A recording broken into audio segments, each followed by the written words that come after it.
Jannelle Gerton, age 33, lived at the corner of Tallman and Hudson Street at 126 Palmer Avenue in Syracuse, New York with her 2-year-old daughter.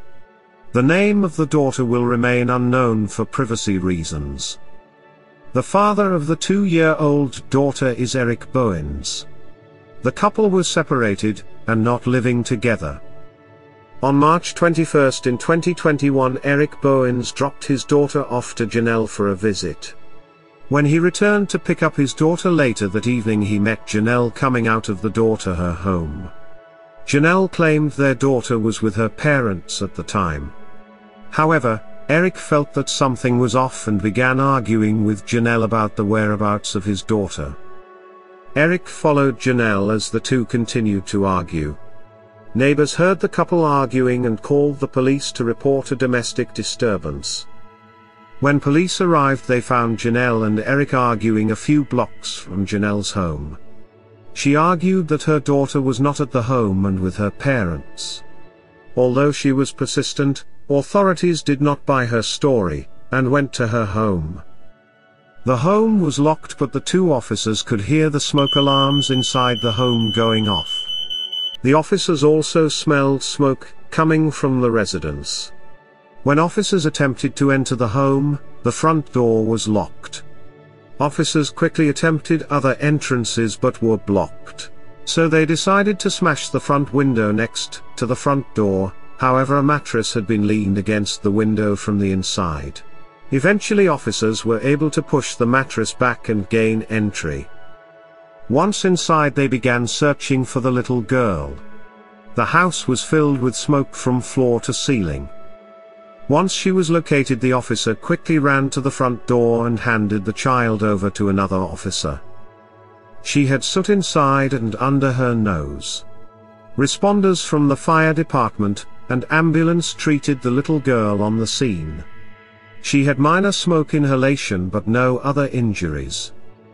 Jannelle had set fire to all the electronics and phones in the home, then left her young daughter inside. The investigation also determined that the fire was started in the bathroom. Jannelle had taken all her electronics such as cell phone, iPad, and computers to the bathroom and set them all on fire, then left the home, leaving her daughter inside with the fire. She misled the father of her child and police about the whereabouts of her daughter, which confirmed to police her intentions.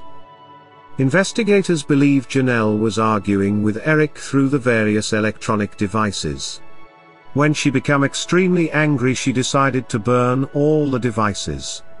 It's unclear why she decided to attempt to kill her young daughter in the fire. Jannelle Gerton was arrested for attempted arson in the second degree, reckless endangerment in the second degree, and endangering the welfare of a child. She was taken to the Onondaga County Justice Center. Gerton's attorneys attempted to have the attempted murder and arson charges dropped.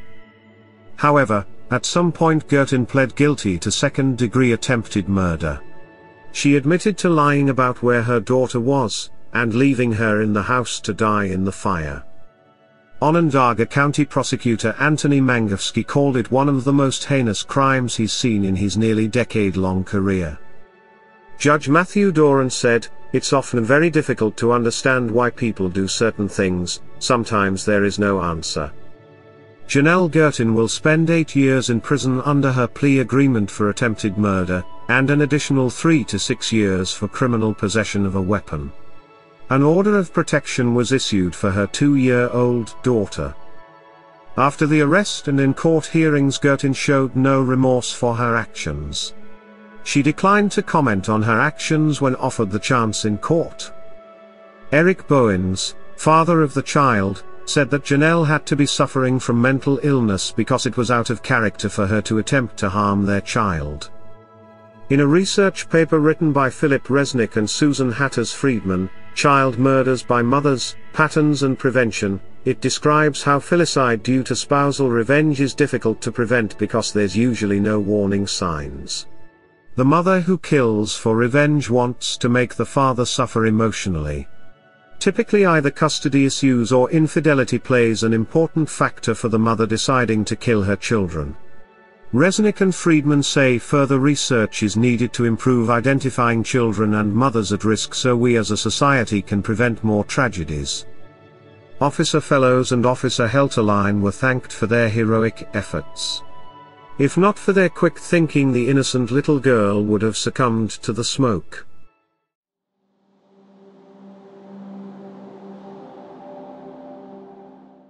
Darlene Brister, age 40, had been married to Ricky Brister for 17 years. The couple had 7 children. 8-month-old Devonte, 3-year-old Donovan, and 5-year-old Devin.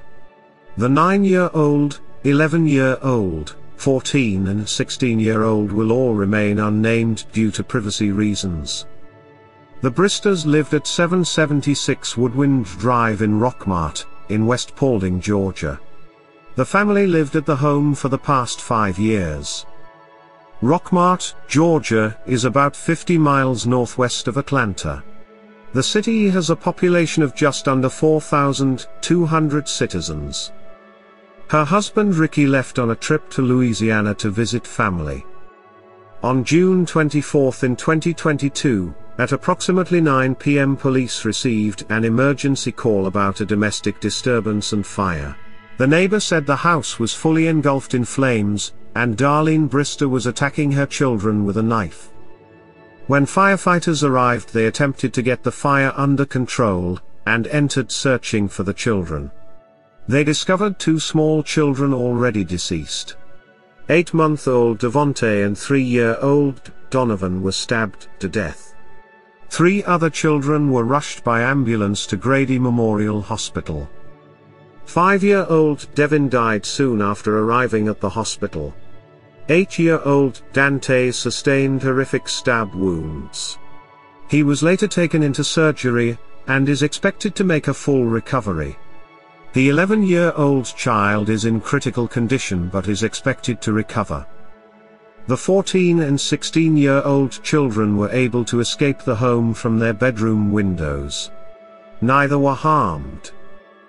Darlene Brister was found in the backyard unharmed. She was immediately arrested.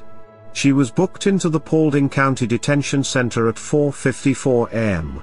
She is being held without bond. Brister was initially charged with 2 counts of malice murder, but later a 3rd murder charge was added, as well as arson.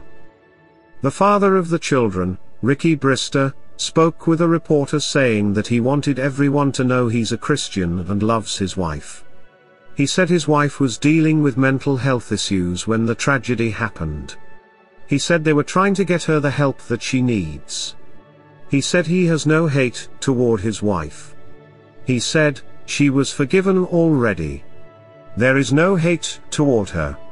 I'm definitely hurt by what she did, but I still have to move forward. If I could talk to her, I'd want her to know I still love her. I'd like her to get the help she needs. Brister said his goal is to focus on his children, and loving them like they're supposed to be loved. Vicky Brister, Rick Brister's mother and the grandmother of the children, said, I never saw this side of her. I couldn't tell you what would have led to do something like that. Darlene Brister's trial date has not been set yet.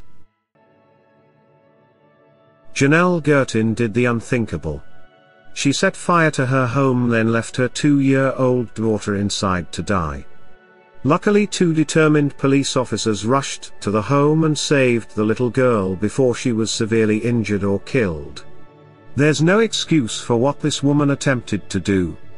The only good thing that came from this case is she will never have access to harm this child again. Hopefully this little girl goes on to live a long and happy life despite what her mother did to her. Darlene Brister attempted to brutally kill all of her children. The youngest were too young to understand what was happening, and suffered the most damage. Sadly, the remaining children will have to live with the fact that their own mother killed 3 of their siblings, and attempted to kill them too. No child should ever go through what these children went through. The father of these children feels the mother is mentally ill. It's highly likely she is suffering from some form of mental illness. That is an explanation for her crimes, but it doesn't excuse it. Her actions warrants her spending the rest of her life behind bars. Hopefully the surviving children can get therapy and move on from this horrible tragedy. May all the victims in both cases rest in peace. That concludes this episode. Keep your eye out for the next volume, coming soon. If you enjoyed this video, consider subscribing. Thanks for watching.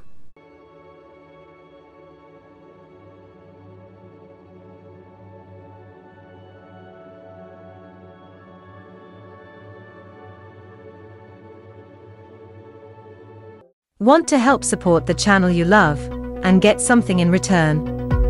Simply purchase some Elizabeth's Chronicles merch.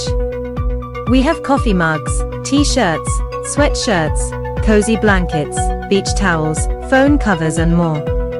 Use the coupon code EC10OFF4U and get 10% off your order. The link to order is in the description area below this video. Thanks for helping Elizabeth's Chronicles continue to make the videos you love.